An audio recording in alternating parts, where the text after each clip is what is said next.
Tadi yang antar sini pakai mobil, sejak di mana di acara kapan yang terakhir kita ketemu itu? Acara Kubah Emas tuh sudah berapa tahun? 5 tahun. Paten. Malah waktu Klaten terakhir ketemu saya tuh kan? Ada lagi pala yang mungkin belum pernah ketemu ya, baru ketemu. Siapa yang baru ketemu? Oh baru ketemu. Oh baru juga. Oh iya alhamdulillah. Kadang cuma ngelihat di YouTube-nya juga. Iya. Iya, ternyata ini orangnya. Sudah tua. Istrinya sudah banyak, anaknya banyak. Rahasianya.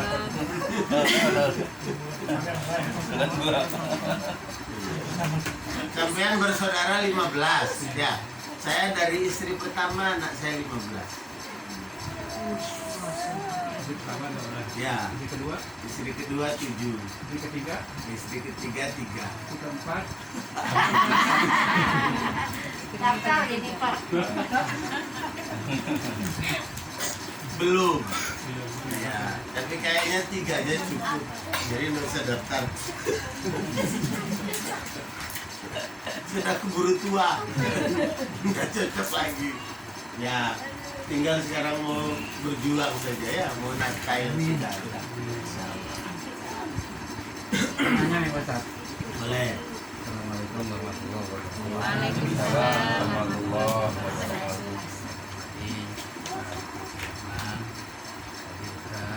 Kita akan menyampaikan anaknya 15 itu dari 3 istri Ya.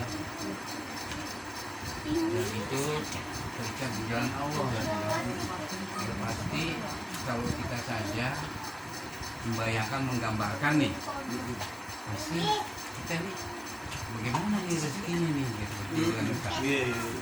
Sedangkan kita terikat di jalan Allah misalkan di dalam jamaah ini yang banyak dan jamaah kita ini yang mengkhawatirkan tentang rezekinya Ustaz. Iya. Nah ini untuk sampai anaknya 25 atau 25 anaknya.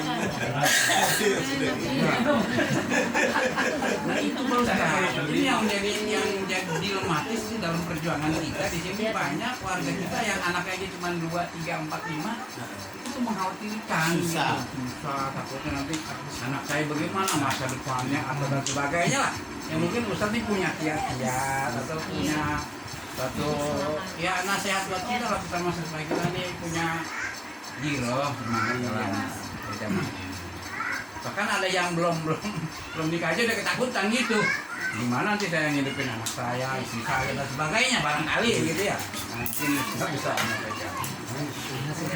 Ya, Assalamualaikum warahmatullahi wabarakatuh. Waalaikumsalam. Ustaz, itu anak sampai bulan begitu bulan saya kasih makan Ustaz. Ringkesnya ngomong gitu. Iya saya bilang insya Allah gampang lah. Paling yang kecil-kecilnya aja yang disuapin, yang besar makan sendiri. Ya, yang kecil-kecil aja yang disuapin, yang besar-besar makan sendiri. Tapi ya, terlepas dari itu semua, Allah itu ketika menghidupkan hambanya, ya, itu menjamin rezeki. Bapak lihat ada orang nanam ayam, itu dia tetasin telur ayamnya sampai ribuan. Itu dia bertanggung jawab ngasih makan ayam yang ribuan itu ya. Pagi dikasih makan, siang kasih minum, kasih makan, berhari-hari sampai waktunya ayam itu disembelih. Itu dia manusia itu dijamin. Apalagi kita, Allah yang ciptakan kita, masa Allah tidak jamin rezekinya? Tidak mungkin lah. Allah pasti jamin.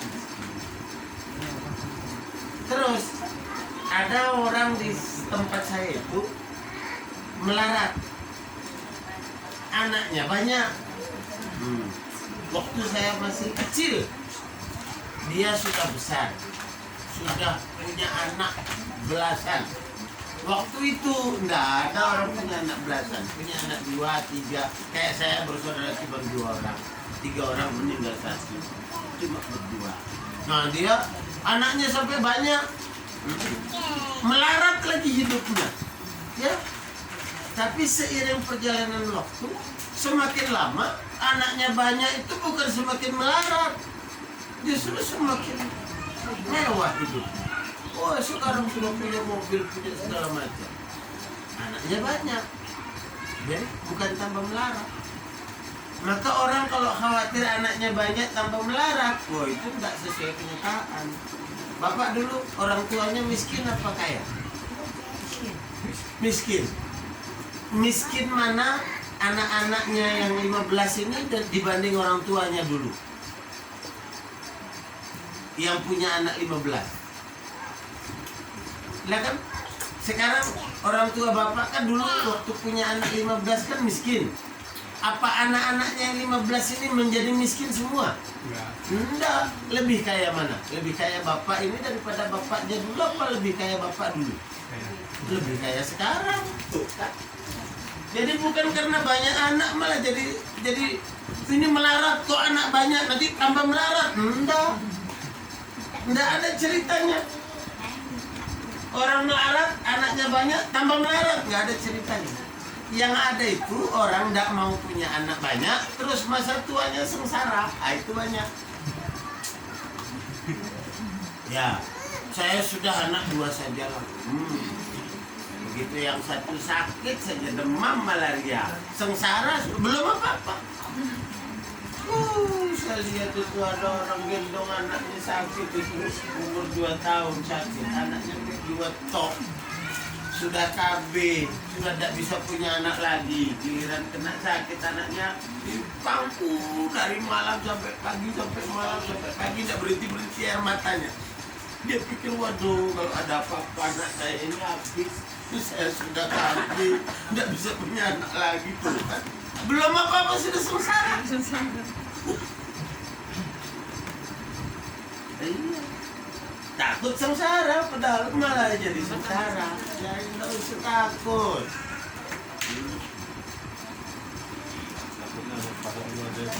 Takutlah sama Allah. Kalau melanggar hukum Allah, melanggar Allah, hukum Allah. Mau Allah itu, Masya Allah, Allah Maha Kaya. Tidak usah takut. Allah Maha Kaya. Nanti Allah kasih jalan. Ya, monggo. Assalamualaikum warahmatullahi wabarakatuh. Waalaikumsalam. Jadi insya Allah kita yang ada di sini itu ayatnya jelas, itu ayat-ayat itu jelas. Ya, Tapi fakta kenyataannya ini apa ya? Kayak berbalik gitu. Jadi kita di sini nih, pada membaca semua ayat itu bahwa Allah akan menjamin itu pasti pada membaca semua. nyambil rezeki. Iya, tapi kenyataannya ini kenyataan faktanya gitu. Kita jujur aja lah gitu. Kayak apa ya? Kayak semacam ini ayat ini apa yang salah gitu. Jadi maksudnya banyak event kita ini gara-gara tidak ikut taklim, gara-gara kesibukan kerja apa gitu. Maksudnya bahkan petugas itu bukan apa petugas masih ada yang kayak gitu. Maksudnya kiat-kiat apa gitu untuk ya tadi untuk semua lah supaya kita ini pembuktian dia untuk menenteramkan dengan hati kita tuh ayat itu tuh kiat-kiatnya gimana gitu. Jadi berani mengambil resiko. Ketika kita berani, itu nanti beramal soleh, berani, nanti baru meningkat iman. Kalau tidak berani, tidak meningkat iman. Nah, ada satu event kita di sana itu, dia lagi tanam jagung, ya, tanam jagung itu baru naik sekian lah jagung. Dipanggil, kita ada acara taklim, pergi. Saya tunggu, malam ini taklim. Sampai kapan dia sekalian mabit, besok pagi baru balik. Dia lagi jaga jagung. Ya sudah katanya apa boleh buatlah, saya tinggal jagung. Ditinggal jagung. Begitu ditinggal jagungnya, malam hitung-hitungan dia. Saya ini mabit ikut perintah ulil amri, katanya kalau saya tidak ikut ini saya berdosa. Kalau saya ikut jagung saya dimakan sapi, nanti bagaimana ya ini kalau tidak dijaga masak sapi.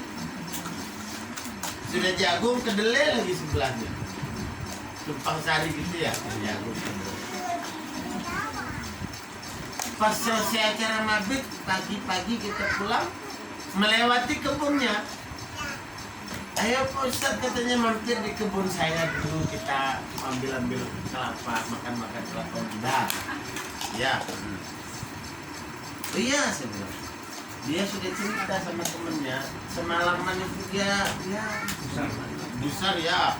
Ya Allah, tolonglah katanya saya sudah tidak ngambil uang riba, saya sudah korban jual ternak saya untuk bibit, untuk pupuk segala macam. Ya Allah, tolonglah dijaga ya.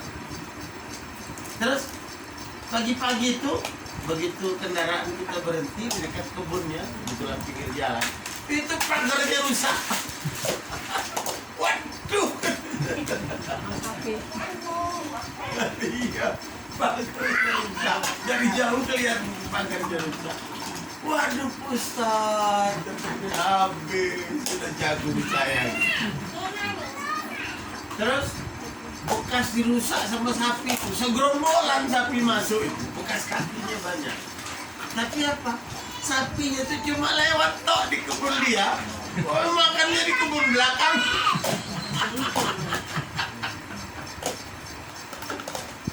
Itu coba. Woi, langsung dia sujud syukur di situ. Ya Allah, katanya memang kalau Allah kehendaki makan di kebun sebelah, katanya diakui. Kebun sebelahnya itu ya memang sudah selesai panen, jadi ya sudah dimakan dia. Kebun dia yang baru tumbuh segini, tidak dimakan. Sama sapi itu cuma dilewat tok. Nah, tunggu dicoba. Bagaimana bisa begitu? Maksud dia akal enggak? Enggak, maksud dia akal. Itulah yang kemudian menambah iman. Imannya bertambah. Waduh, memang kalau kita sambil notok, nah ini Allah itu jaga, kita tambahin. Kalau tidak berani ngambil resiko, tidak bertambah iman. Karena iman itu bertambah dengan amal. Perbuatannya melaksanakan taat, baru menambah iman. Sampai tidak bisa ninggalkan rumah. Kenapa? Oh iya, rumah saya suka kemasukan malingan, begini. Mau pengajian, saya tidak bisa tinggalkan rumah karena begitu. Tidak mau ambil resiko tinggalkan rumah karena datang pengajian. Tidak bertambah imannya. Imannya ya segitu-segitu aja. Tapi kalau dia tinggalkan rumah untuk ikut pengajian, tahu-tahu rumahnya hampir dimasuki maling-malingnya tidak bisa masuk, baru tambah imannya kan? Ah begitu lah. Iya. Baik, alhamdulillah. Ibu-ibu ini ada juga yang beramal untuk nambah iman. Ada ibu-ibu yang cerita, Ustadz, saya itu setiap mau ke pasar, kalau bawa uang 50.000, saya sisipkan memang 5.000 Pak Ustadz. Dan saya sudah menikmati itu sudah bertahun-tahun Pak Ustadz. Saya bilang apa, menikmati apa? Saya infak dulu, kalau bawa uang 50.000 ini habis ini belanja di pasar. Ya, saya sisipkan dulu 5.000. Taruh di celengan kotak ini Pak. Cek 5.000. Sudah. Saya ke pasar itu katanya, tidak pakai nawar saja, ikan itu sudah dimurahin dulu sama ya. Sayur berapa ini, tomat sekian. Oh ya ibu bayar sekian aja. Sampai ibu-ibu di kampung itu kalau saya pulang beli berapa? Sekian. Loh kok murah sekali bu? Ya katanya. Saya nawar tidak dikasih. Iya kata dia. Saya juga begitu. Orang orang sebelum saya itu nawar, nggak dikasih. Tapi ibu itu bilang, ini tadi sama ibu itu ditawar 15.000, nggak saya kasih. Sudah, kalau ibu ambil aja. Kok saya dikasih 15.000? Orang sana ditawar 20.000. Ditahan 20.000, nawar 15 nggak dikasih. Giliran saya nggak nawar, dia bilang, sudah sama ibu aja ambil 15.000. Allah ketuk hatinya untuk murahkan untuk saya. Sementara kalau saya tidak berinfak, tidak bersedekah, wah itu dapat mahal semua saya dapat. Nawar tidak mau kurang orangnya. Itulah iman. Percaya enggak dengan yang seperti itu, bahwa Allah yang ngatur hati orang untuk kasih murah, kasih mahal. Iman.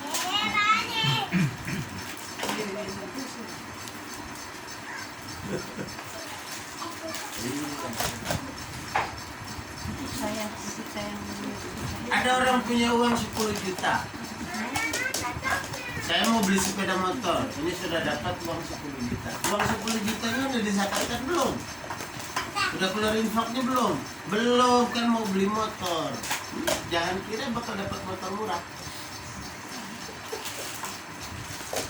Tapi kalau sudah diinfakkan, sudah dizakatkan, uang sudah bersih, baru ngomong beli motor dapat murah sekali. Orang sampai kok kamu dapat murah sekali? Dapat di mana? Iya, kebetulan murah tuh. Allah sudah janji si orang itu tidak akan kurang dengan sedekah.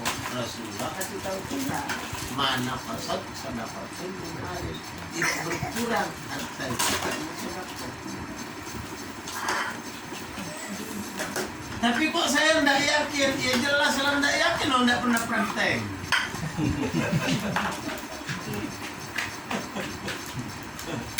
Kok saya tidak yakin kalau anak saya banyak itu bisa kasih makan? Iyalah, tidak pernah praktek sampai anak-anaknya banyak. Bagaimana mau yakin? Tidak bisa. Dipraktek dulu baru yakin. Tapi saya cukup anak saya 3 ya. Sudah tidak saya cerita dengan anak banyak, kalau cukup anak 3.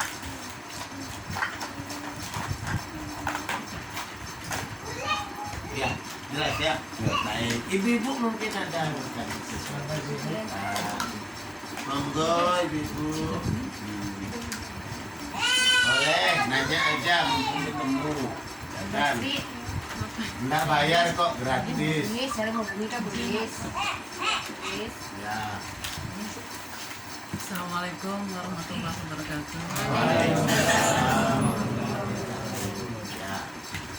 Ya. Saya mau tanya ini Ustaz tentang aurat perempuan dikala bermajelis seperti ini. Suara perempuan kan aurat, maksudnya sebatasan mana atau hukumnya bagaimana gitu, sudah seperti Ya. itu. Iya. Baik. Saya suka ngomong sama sahabat-sahabat itu supaya jangan dalam mengamalkan apa-apa itu nggak usah berlebihan.